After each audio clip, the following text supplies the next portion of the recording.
রিজওয়ানা হাসানকে বলতে চাই, আপনি যদি আপনার এলাকার এই অবৈধ বালু উত্তোলন বন্ধ না করেন, আপনাকেও অবাঞ্ছিত ঘোষণা করা হবে। যে বাজারের ব্রিজকে রক্ষা করার না হয়, তাহলে অবিলম্বে আমরা চুনারুঘাট থানা ঘেরাও কর্মসূচি ঘোষণা করব।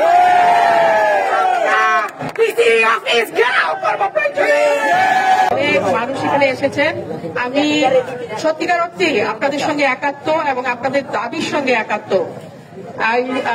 রাজার বাজারে যে বৃষ্টি পূর্বপাড়ের মানুষের সঙ্গে আমাদের সংযোগ স্থাপন করেছিল, এই বৃষ্টি হয়েছিল বিএনপি জোট সরকারের সময়ে বেগম খালেদা জিয়ার হাত দিয়ে এই বৃষ্টি হয়েছিল। তো বিএনপি সরকার যে বৃষ্টি করেছিল, তারপরে গত 17 বছর ওই খনি হাসিনার ফ্যাসিস্ট সরকার বাংলাদেশের গণতন্ত্রকে যে আঁকড়ে ধরেছিল, গলা টিপে ধরেছিল, বাংলাদেশি ভোট ব্যবস্থাকে ধ্বংস করেছে। তারা কি আর কোন ব্রিজ স্থাপন করেছে এলাকায়? বরঞ্চ খনি হাসিনার লেস পেনশনরা মিলে এই বালু মহালের নামে অবৈধভাবে বালু তুলতে এবং খালেদা জিয়ার দ্বারা যে বৃষ্টি এখানে স্থাপিত হয়েছিল, সেই বৃষ্টি এখন ভেঙে পড়ার উপক্রম হয়েছে। আমি এই মানুষকে দেখে, তাদের চোখের আগুনকে দেখে আমি আশাবাদী যে এলাকার মানুষ এই ব্রিজকে রক্ষা করবে ইনশাআল্লাহ।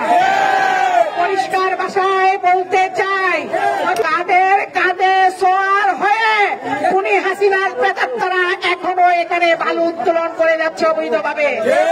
কিভাবে তারা এক্সকেভেটর ইউজ করছে, এখানে কিভাবে 1 কিলোমিটারের ভিতরে অবৈধভাবে তারা বালু উত্তোলন করছে, নিশ্চিত করে বলতে পারি এটার ভাগ ডিসি সাহেব পাচ্ছেন, ভাগ ইউনো সাহেব পাচ্ছেন, এটার ভাগ ওসি সাহেব পাচ্ছেন।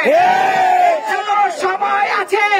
আজকের এই মানববন্ধন থেকে পরিষ্কার ভাষায় বলতে চাই, যদি এই বালু উত্তোলন বন্ধ না হয়, যদি আমাদের রাজার বাজারের ব্রিজকে রক্ষা করার না হয়, তাহলে অবিলম্বে আমরা চুনারুঘাট থানা ঘেরাও কর্মসূচি ঘোষণা করব।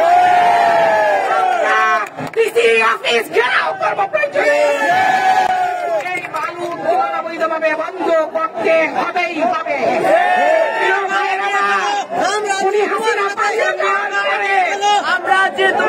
খুনি হাসিনা পালিয়ে যাওয়ার পরে যখন রিজওয়ানা হাসান পরিবেশের কাজ করেন, তিনি আমরা আশায় বুক বেঁধেছিলাম যে তিনি এই বালু উত্তোলন বন্ধ করবেন, কিন্তু না। আমরা কি দেখলাম ভাইয়ের আমার, তারা দেখি পূর্ণ উদ্যমে ঢোল ডপকি বাজিয়ে আবার টেন্ডার দিয়েছে, বালু উত্তোলনের ব্যবস্থা নিয়েছে।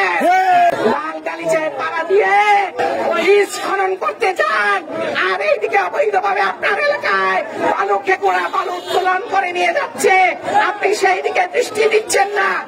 অবিলম্বে এই চুনারুঘাটের যত অবৈধ বালু মহাল আছে সবগুলো বন্ধ করতে হবে। রাজার বাজার স্কুলে আমি অধ্যয়ন করেছি, আমি দেখেছি এখানে অনেক ছাত্রী বোনেদের পা ভেঙেছে, অনেক মুরব্বী মানুষের পা ভেঙেছে বালুর গাড়িতে। বালু খেকুড়া কি এতই শক্তিশালী? বাংলাদেশ সরকারের চেয়ে শক্তিশালী, পুলিশ প্রশাসনের চেয়ে শক্তিশালী, সেনাবাহিনীর চেয়ে শক্তিশালী? কখনোই সেটা হতে পারে না।